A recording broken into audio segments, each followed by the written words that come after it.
Hey everyone, welcome to Adventures in Everyday Cooking, where every day is an adventure in your kitchen, or at least it should be.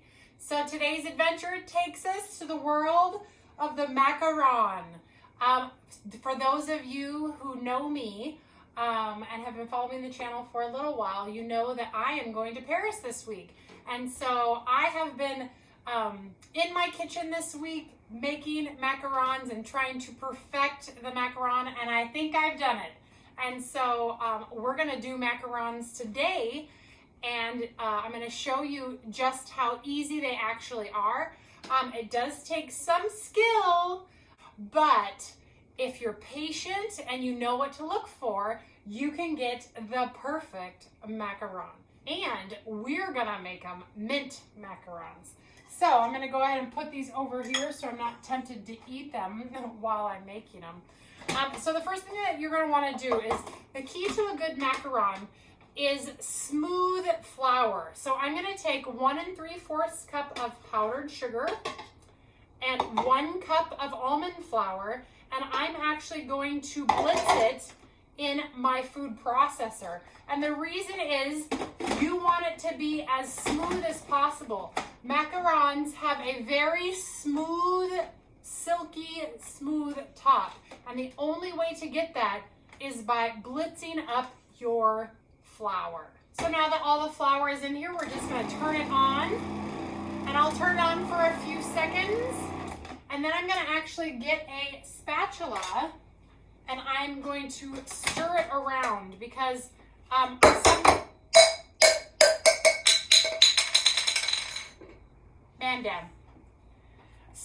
some of the almond flour likes to stick to the sides, and I really just want it to be as fine, the finest powder that you can get. All right.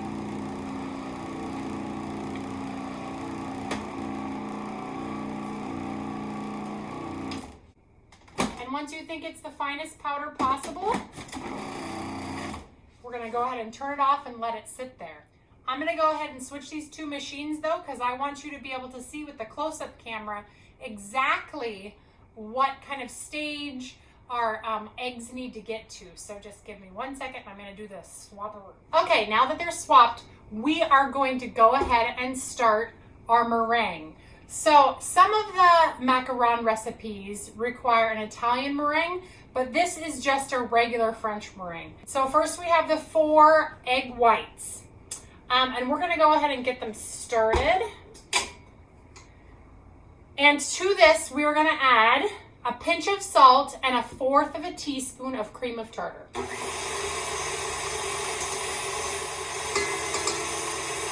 right.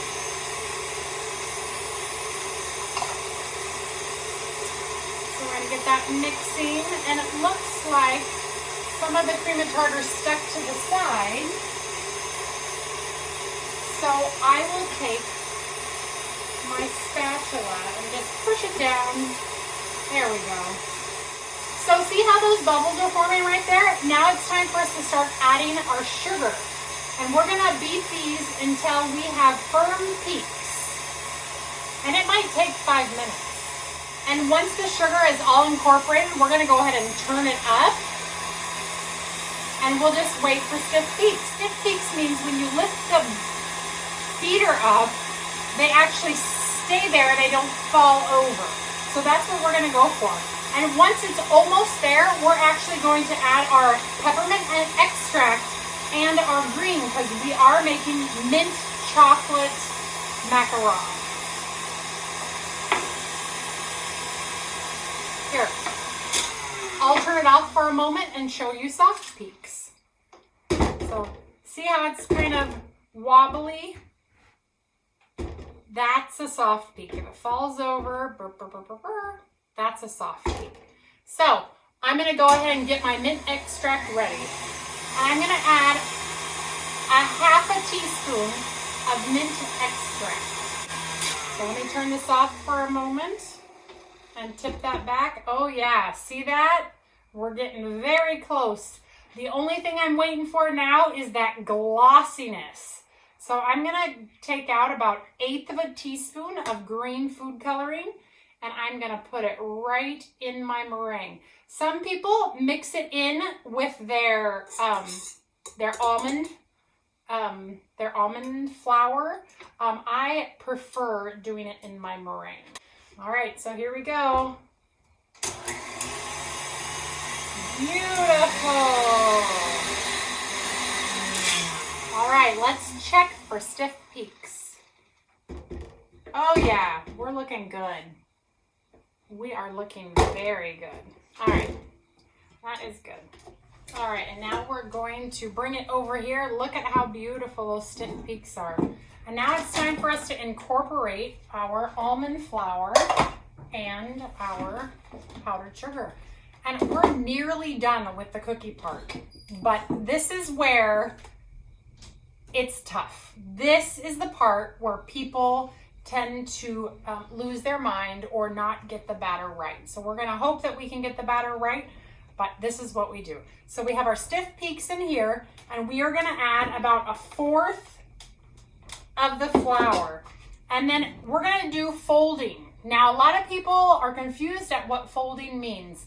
And so folding is literally just picking up and turning and dragging your spatula through the middle of your batter. So this is a fold right here, like this. That is a complete fold. And most recipes require you to fold this mixture about 34 times. So if I was counting, I would do it about 34 times, but I'm just gonna go by looks. So we're gonna go ahead and fold this another couple times. And you scrape the bowl, and then you bring it through the middle. Scrape the bowl and bring it through the middle. Scrape and bring it right through the middle. And then when you see most of the flour kind of getting incorporated, then you're gonna add another 1/4. And we're gonna do the same thing.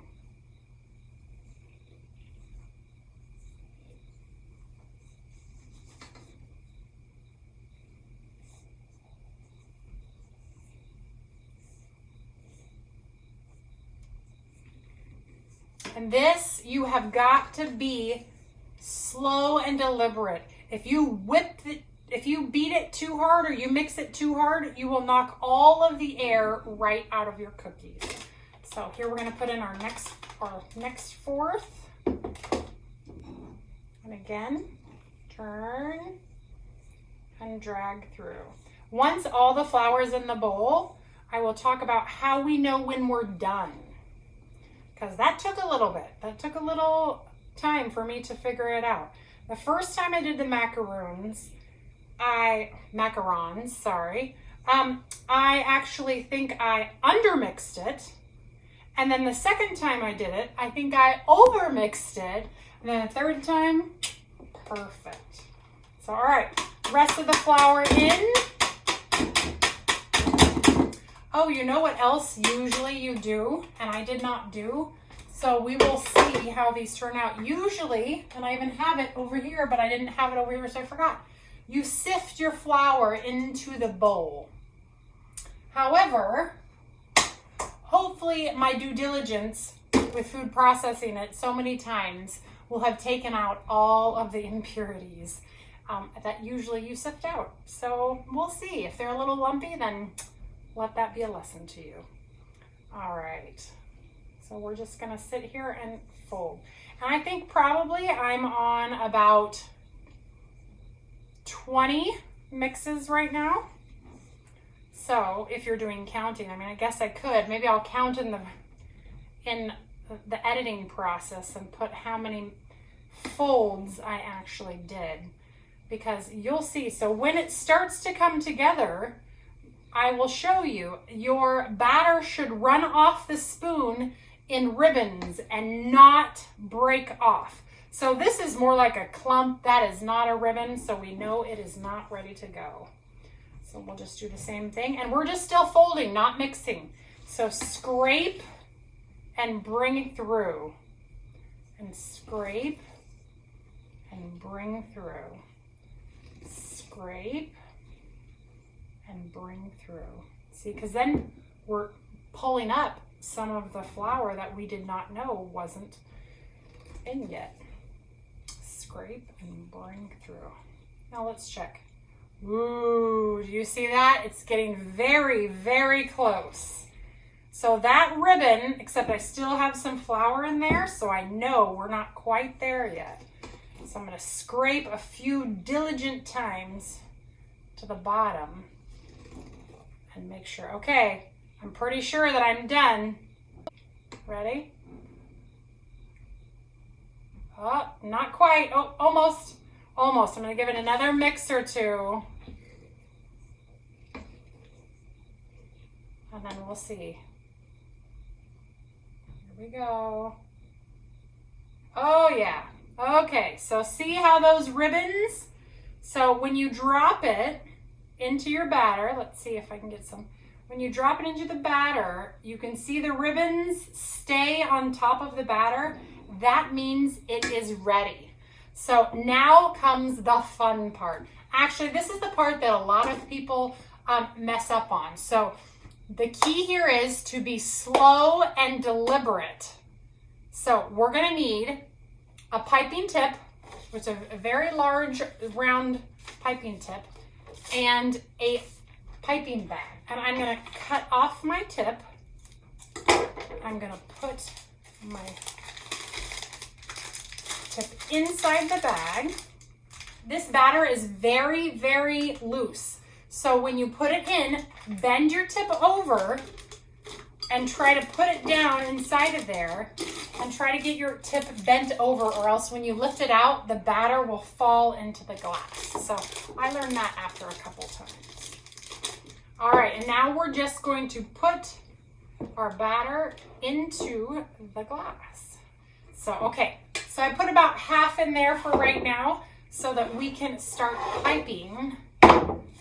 And so, because we have to, once these are piped out, we actually have to wait about an hour before we put them in the oven, and I'll tell you why in just a second.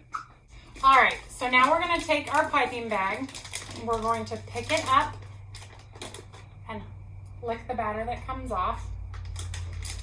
And we are going to be very careful because it's going to come out. See, I already got some in the bottom.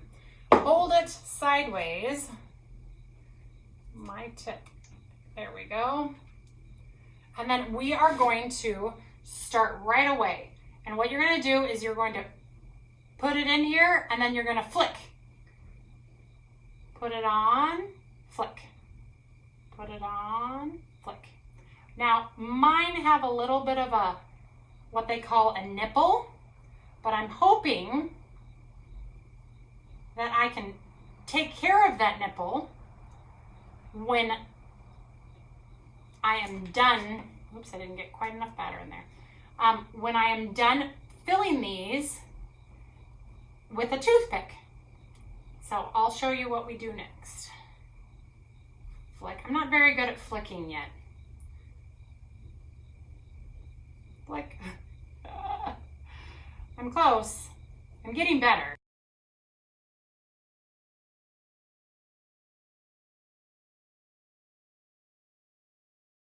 All right, so now we're gonna hit it. And do you see how all of these bubbles came up? That is super important for you to do.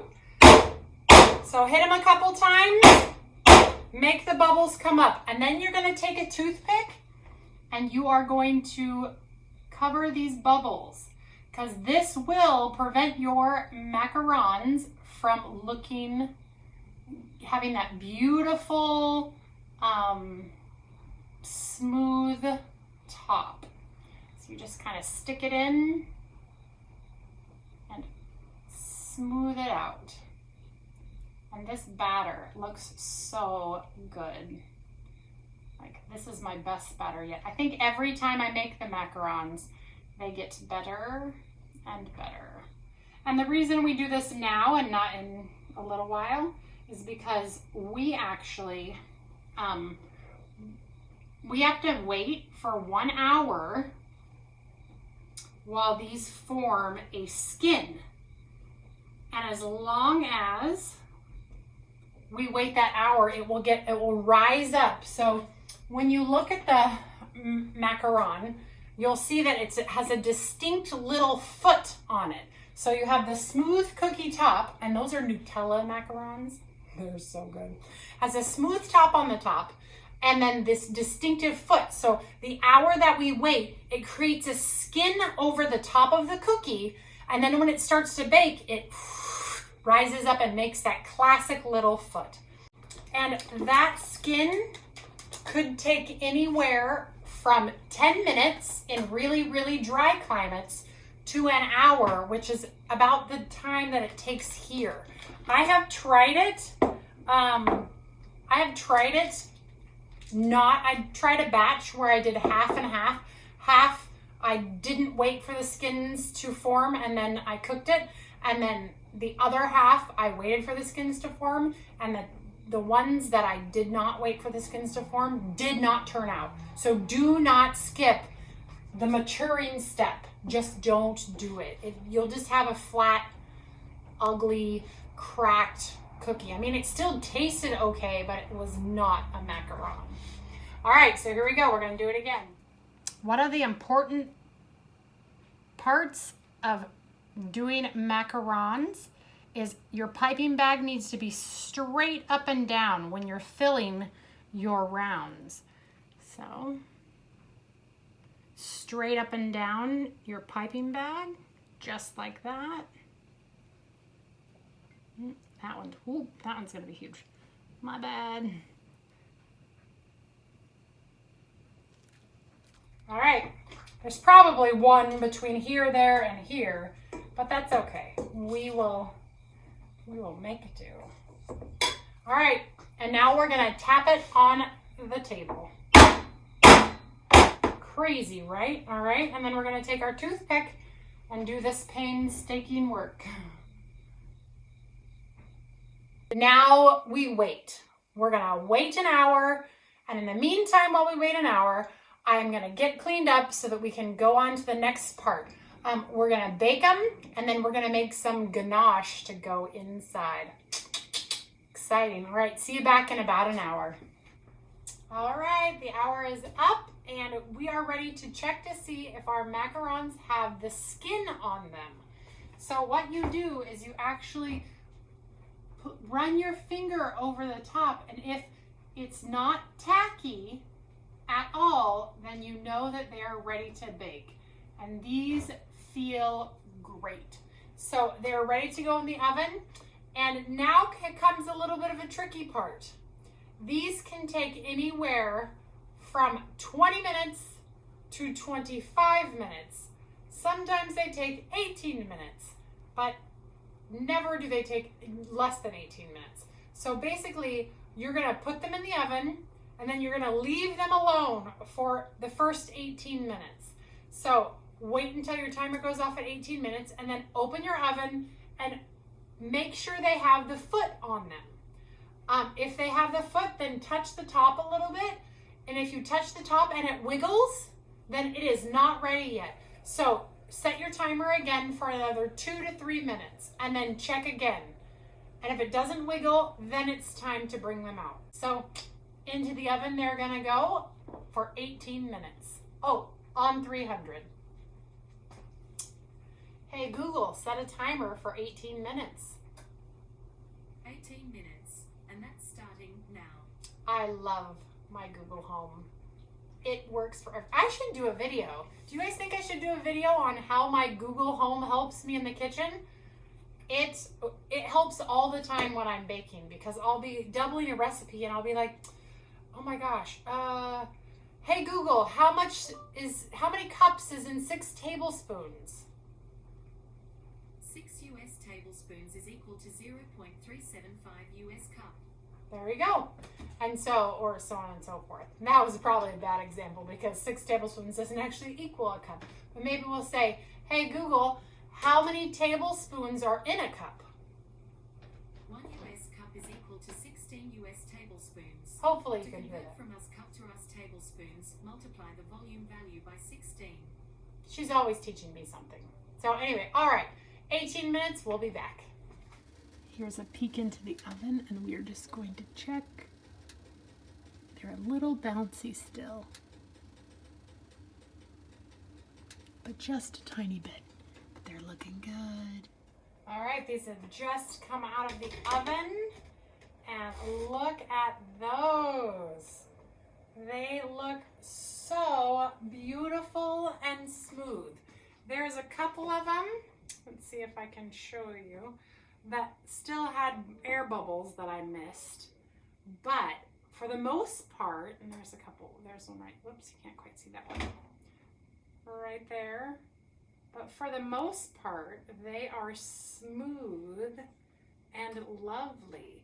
And as you can see, they have a great little foot on them. So we are gonna let these cool completely on this pan, and that could take anywhere from 20 to 30 minutes. So I put the other pan into the oven, and then, so maybe by the time the other pan comes out, this pan will be ready to peel, and I'll show you how to peel them off without having them stick, because you definitely don't want them to stick at all, because then it'll take off the chewy part that we're looking forward to in this cookie. All right, our pan and our cookies are very cool, so it's time to peel them off. And the reason you don't want to use a spatula is because you don't want to hurt the foot underneath it. So what I do to peel these off is I lift my silicone mat and I just push backward until they pop off, just like that. So I'm just gonna do that to all of them. Second pan is out of the oven. All right, and we're gonna let that cool completely. And then we'll take them off just like we've taken these off. But in the meantime, while it's cooling, let's do the ganache. So as you can see here, we have this thick, lovely chocolate. And here's what I did. I put mini chocolate chips, mini semi-sweet chocolate chips into my silicone measuring cup here. And then I added scalded half and half. And then I let it sit until it was melty and stirred it up.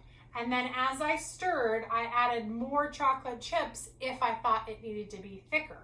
And now I'm going to let it cool completely so that it will be spreadable and will stay inside of our cookies. Because if I put that in our cookies right now, we would have a little bit of a mess. It's getting thicker just by the moment, but you can see it is just, oh, it looks so delicious, doesn't it? It looks beautiful. The chocolate looks nicely tempered too. So we're just gonna let it sit. And in the meantime, I think these are now ready to peel off of our tray. So let's try one out and see if they're ready. Yep, they look ready.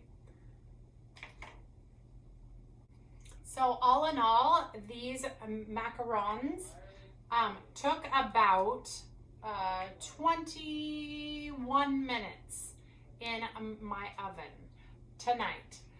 Just a couple days ago when I made the Nutella macarons, it took 25 minutes in my oven.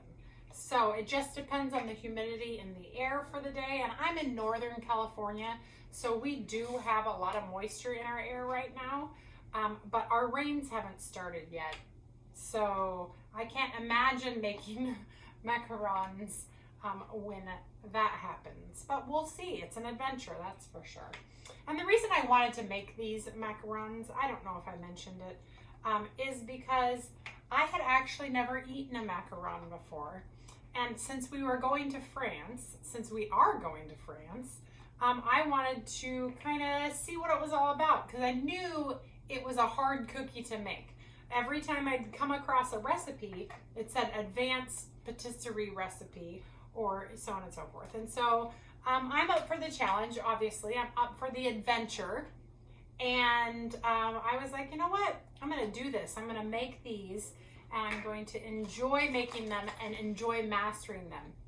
And just so that you guys don't think I'm too crazy, I did have a friend who is very familiar with macarons try them, and she said they were pretty much right on. So that makes me pretty excited. That's why I wanted to try the mint ones. The mint ones, number one, they're super cute. They're green. And number two, chocolate, you know, whatever. All right, while our chocolate is still cooling, I am gonna match up cookies. I'll get better at the same exact sizes eventually. But right now, I'm still just enjoying perfecting the cookie. All right, and I have one lone cookie. Wah, wah, wah. You'll have to wait for later. All right, I am gonna fill up my piping bag. What I have here, since it is a very thin chocolate, I have my tip in the bottom, my piping bag at the top, and I'm going to bend my piping bag over, bend the tip over, and I'm going to put a rubber band on it for the moment so that it does not drip out while it's cooling in the bag. I'll put it right over my glass like I did earlier. And then we're just going to pour that ganache in. Okay, we have our ganache in a piping bag, and we're gonna do the same thing we did when we piped the cookies, but it's a smaller tip, and we're gonna go from the straight up, and then we're gonna make you'll see what I'm doing. All right, so I'm gonna start here in the middle, and I'm gonna go around in circles and pipe in as much as I think this cookie needs. I don't wanna go all the way to the edge. There we go. And we'll do the next one.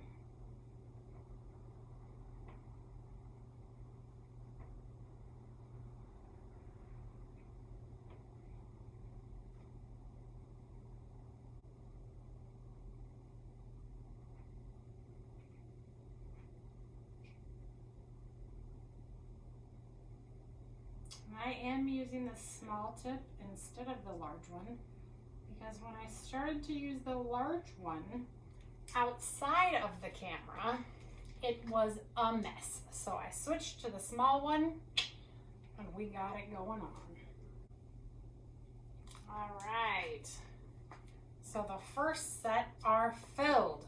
So now I'm just gonna wait a little bit longer for the chocolate to get just a little firmer before I sandwich them together. In the meantime, I'll go ahead and fill these.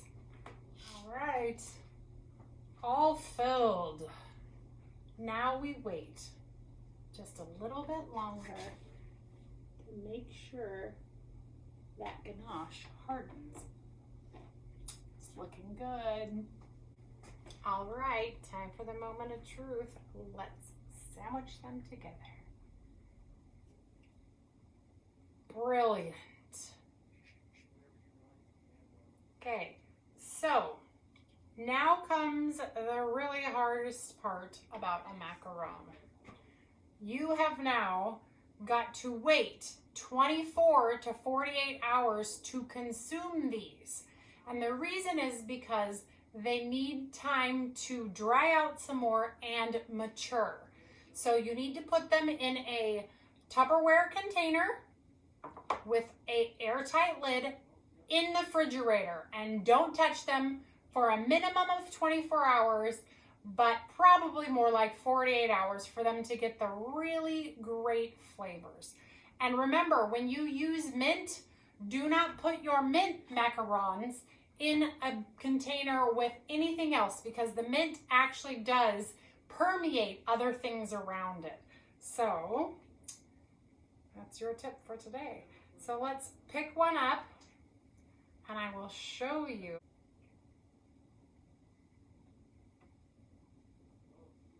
And bam, there you have it. French macarons. I won't be able to taste them for another 24 to 48 hours, but I can guarantee that they taste delicious. So I hope you enjoyed this video. If you did, please like, share, and subscribe. And remember, I'm going to Paris next week, so there might just be something in it for you if you tune in. Until next time, you guys, enjoy your adventure in everyday cooking. Bye-bye.